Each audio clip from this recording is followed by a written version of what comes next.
ప్రజలందరూ కూడా స్వచ్ఛందంగా ఈరోజు ఈ ర్యాలీలో పాల్పంచుకోవడం జరుగుతుంది. మన దగ్గర కమలాపురం ఇన్ఛార్జి నరేన్ రెడ్డి గారు ఉన్నారు. ఆయనతో మాట్లాడితే ఎట్లా ఉందండి, ప్రజల నుంచి రెస్పాన్స్ ఏ విధంగా ఉంది?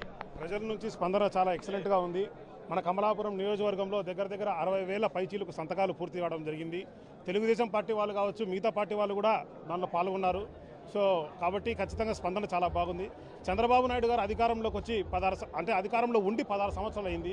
ఒక్కటంటే ఒక నూతన మెడికల్ కాలేజ్ కూడా ఆయన తీసుకురాలేదు. దాన్ని బట్టి మనందరికీ అర్థమైపోతుంది చంద్రబాబు నాయుడు గారికి ప్రజల యొక్క ఆరోగ్యం పట్ల, ప్రజలకు ఒక విద్య పట్ల ఎటువంటి ఇంట్రెస్ట్ ఉందనేది మనందరికీ అర్థమైపోతుంది. జగన్మోహన్ రెడ్డి గారు ఆయన ఉన్నటువంటి 5 సంవత్సరాల కాలంలోనే 17 మెడికల్ కాలేజీలు తీసుకొస్తే అన్నిటి కూడా ప్రైవేటీకరణ చేయాలని ట్రై చేస్తున్నారు. సో దాంట్లో భాగంగా ఒక బాధ్యత గల ప్రతిపక్ష పార్టీగా వైఎస్ఆర్సీపీ పార్టీ కోటి సంతకాల సేకరణ కార్యక్రమం మొదలు పెడితే దగ్గర కోటి సంతకాల కోసం తలపెడితే దగ్గర 1,20,00,000 పైచీలకు సంతకాలు రావడం జరిగింది.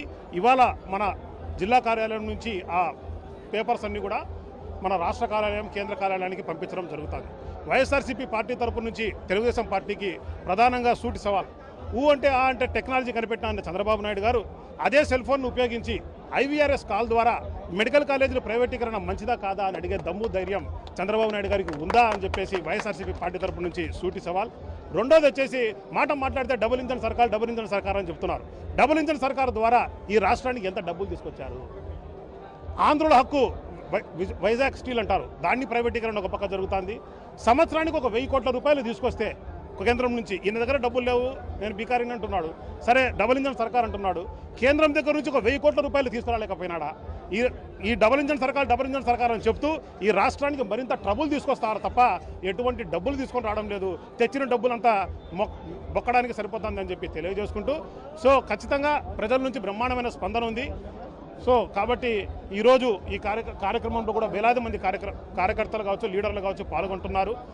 ఎవరైతే మా వైఎస్ఆర్సీపీ లీడర్లు కావచ్చు, కార్యకర్తలు కావచ్చు, లేకపోతే పాల్గొన్న వారందరికీ కూడా ప్రత్యేకించి ధన్యవాదాలు, కృతజ్ఞతలు.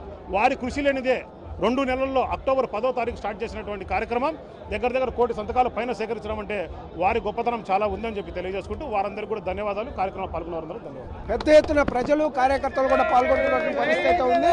మొత్తం మీద అయితే కోటి సంతకాల సేకరణకు ఏదైతే ప్రతులు సేకరించారో ఈ సేకరించినటువంటి ప్రతులన్నింటినీ కూడా తాడేపల్లికి పంపిస్తున్నటువంటి పరిస్థితి అయితే స్పష్టంగా ఇక్కడ కనిపిస్తుంది. కెమెరామెన్ రాము.